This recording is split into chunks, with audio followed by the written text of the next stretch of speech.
Hello and welcome to another edition of Tuesdays with Liz, a disability policy for all. Today I have the pleasure of interviewing Lauren Griffiths, who is the nutrition is for everyone's ambassador from Louisiana. This is an AUCD program funded by the Walmart Foundation. So welcome, Lauren. Thank you so much, Liz. I'm glad to be here with you. The first question is, how does your nutrition is everyone effort integrated disability into mainstream nutrition efforts? Yeah, that's a great question. So the project we have going on in Louisiana is using the Cooking Matters curriculum, and we're targeting individuals with disabilities to bring them nutrition education. So what Cooking Matters is that it's a national 6-week cooking, nutrition, and food budgeting program where we teach at-risk families and individuals the skills and confidence to prepare healthy and affordable meals.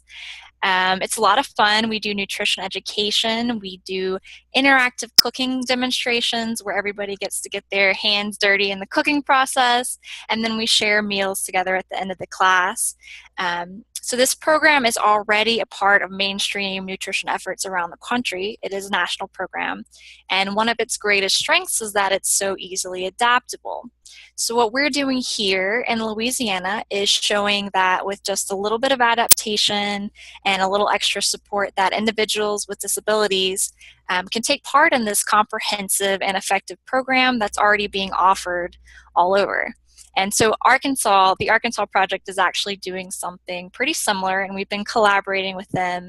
And our hope is kind of, when this is done, we can share our efforts with Share Our Strength, who is in charge of Cooking Matters, and then their partners, so that they'll feel equipped to bring nutrition education to individuals with disabilities in classes that they might offer in the future.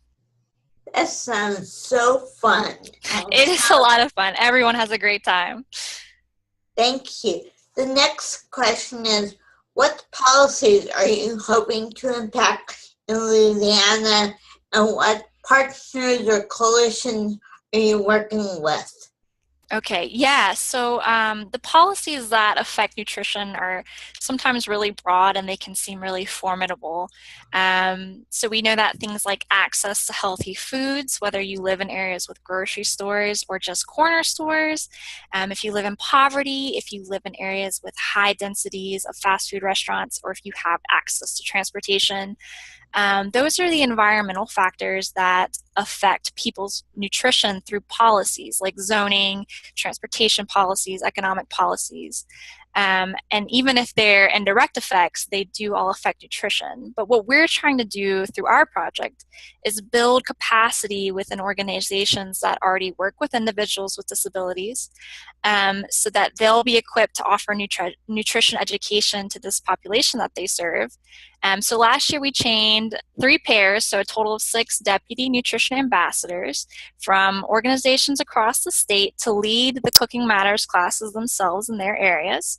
And we found deputies from several organizations, both employees and then individuals with disabilities themselves, from Families Helping Families, People First. We worked with the Human Services District, as well as an employment agency, to find these deputies and train them to be nutrition advocates and instructors for Cooking Matters, and who will hopefully continue in that capacity within their organizations moving forward. So we're trying to change those organizational policies and how that's handled at that level. That sounds so exciting. And I know, since I am familiar with Louisiana, I know that poverty is so, there's a lot of poverty in the state. Absolutely, absolutely.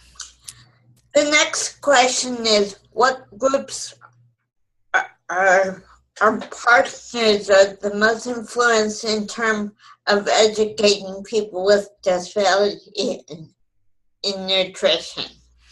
Yeah, so poor nutrition is just a huge public health issue generally, right? We know that it's linked to obesity, it's linked to diabetes, heart disease, and all these other disorders. It's especially bad, as you pointed out, here in Louisiana, and we have really high rates of obesity and all that, all those related disorders. And all Americans are facing this crisis, but individuals with disabilities are more at risk for poor nutrition. They have higher rates of diabetes, more at risk for nutritional deficiencies. So right now, it's important that health departments and local organizations, like the ones I'm working with, and like the USEDS and the health departments, that they all try to integrate nutrition education into their programming.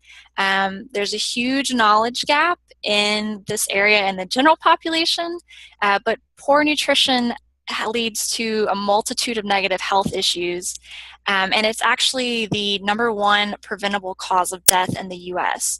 So organizations with the capacity to bring nutrition education to individuals with disabilities, like the USEDS, like the health organizations, they have to make it a priority for this group to start reducing some of these health disparities we see between the general population and the disability community. Thank you. And if people aren't familiar with the word disparity, can you explain that? Yes, so a health disparity is when a particular group experiences a higher rate of a health issue than the general population. So, for instance, there's a disparity in rates of obesity in the disability community because they experienced higher rates due to things like less access to care and things like that. So that would be an example. It's an uneven risk between a subpopulation and the general community. Okay, thank you. And the last question is, how do you think changes in the Affordable Care Act might impact people with disability in Louisiana with regards to nutrition? Okay, that's a great question. So nutrition services are just lacking generally, right? But the expansion of coverage under ACA, the Affordable Care Act, definitely increased some opportunities for preventive nutrition-related services, like requiring insurers to provide obesity screenings and behavioral counseling. There was also greater potential for involvement of non-physician providers like registered dietitians in primary care settings.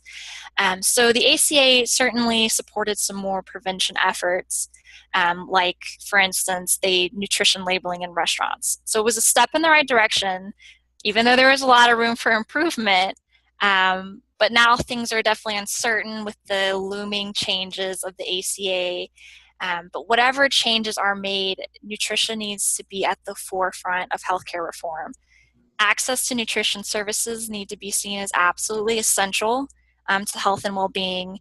It prevents so many health issues and disorders, and it could be even more important for individuals with disabilities who are at a higher risk and more vulnerable already for poor nutrition, deficiencies, obesity.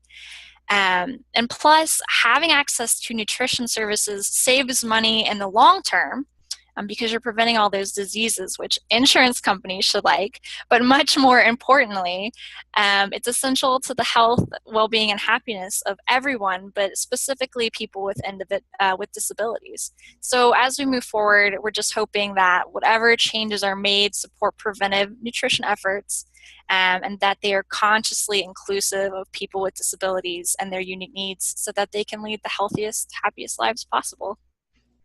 Thank you. And if you have any questions or concerns about this